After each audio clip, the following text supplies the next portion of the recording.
Magandang araw kaibigan. Welcome sa Simplihan Lang Natin, kung saan pinag-uusapan natin ang mga bagay tungkol sa Diyos, sa Bible at sa buhay, na walang halong komplikasyon. Ako ang inyong kaibigan, si Dr. James Paet.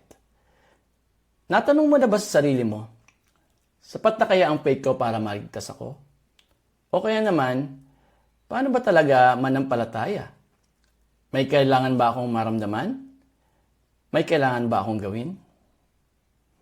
Kung nalilito ka, hindi ka nag-iisa. Marami sa atin ang nag-iisip na ang pananampalataya ay isang misteryoso at napaka-komplikadong bagay. Pero sa episode na to, hihimayin natin yan. Ang goal natin, makita na ang susi sa kaligtasan ay mas simple kaysa sa inakala mo. Handa ka na? Tara! Simulan natin. Alam ninyo, madalas nating marinig na ang kaligtasan ay by faith alone o sa pamagitan ng pananampalataya lamang. Pero aminin natin, madalas itong dinudugtungan. May kasabihan nga na sikat sa mga churches, sabi nila, salvation is by faith alone, but the faith that saves is never alone. Parang ang gandang pakinggan, di ba? Pero kung iisipin mong mabuti, nakakalito. Ang nangyayari kasi, ang simpleng faith ay nagiging faith plus submission, faith plus good works, faith plus commitment. At kapag ganito ang definition natin, nagkakaroon tayo ng dalawang problema. Una, binabago natin ang sinabi ng Diyos. Sabi sa Bible, ang kaligtasan ay regalo, gift. Ephesians chapter 2, verses 8 to 9. Kung kailangan mong magtrabaho para makuha o mapanatili ito, hindi na yon regalo.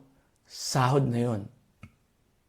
Pangalawa, at itong masakit, nawawalan tayo ng peace of mind.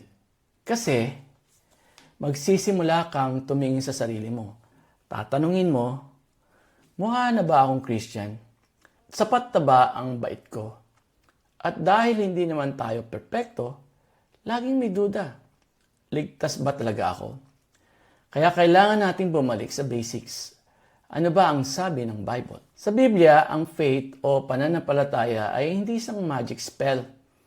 Ito ang pagiging kumbinsido, being persuaded, na totoo ang isang bagay. Ganun lang kasimple.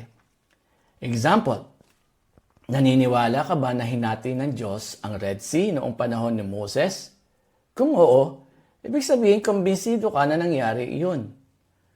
Naniniwala ka ba na pinanganak si Jesus sa Bethlehem? Kung oo, kumbinsido ka na historical fact yun. Imagine ko ang salitang manampalataya ay may hidden meaning. E di sana ang John chapter 3 verse 16, ganito ang tunog. Sapagkat gayon na lamang ang pag-ibig ng Diyos upang ang sino mang bumubububu ay hindi mapahamak.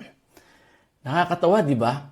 Kasi kung hindi natin alam kung ano yung bumubububu, paano tayo maliligtas? Pero salamat sa Diyos, malinaw siya. Ang faith ay pagtitiwala na totoo ang sinabi niya. Ang pinakamagandang example nito, yung conversation ni Jesus at ni Martha. Nasa John chapter 11 ang kwentong ito. Namatayan si Martha, namatayan kapatid niyang si Lazarus. Malungkot siya, pero pinuntahan siya ni Jesus.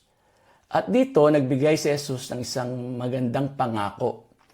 Ang sabi niya sa verses 25 to 26, ako ang muling pagkabuhay at ang buhay. Ang sino mang sumasampalataya sa akin, kahit mamatay ay muling mabubuhay.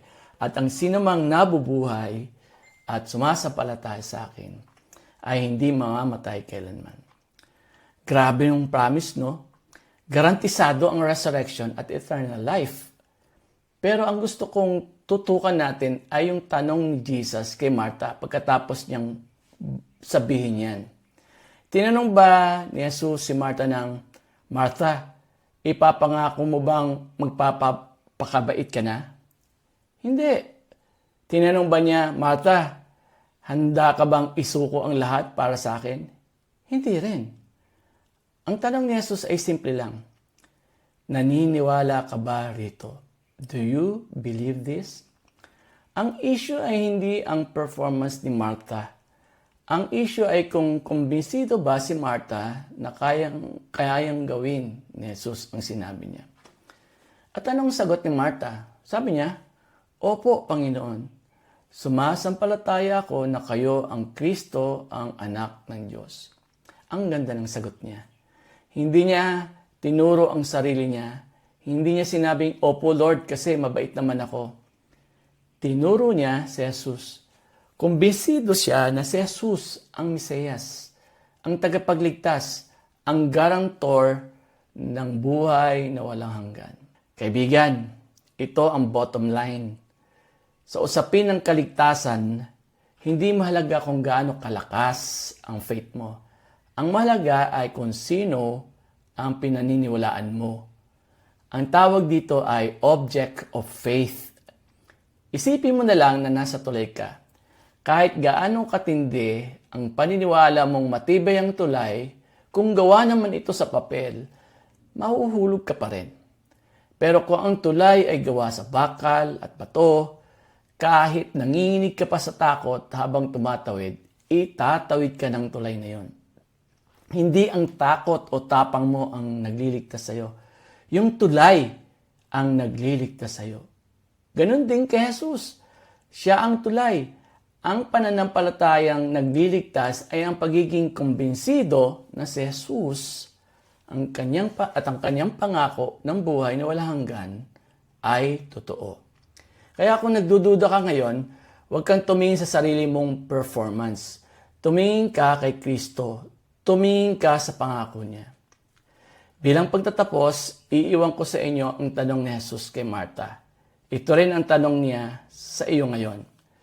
Matapos niyang ipangako na siya ang muling pagkabuhay at ang sino mang naniniwala sa kanya ay may buhay na walang hanggan, tinatanong kanya, Kaibigan, naniniwala ka ba rito? Sana ay maging malinaw ito sa inyo. Muli, ang kaligtasan ay biyaya at tinatanggap ito sa pamagitan ng simpleng pagtitiwala sa pangako ng Diyos.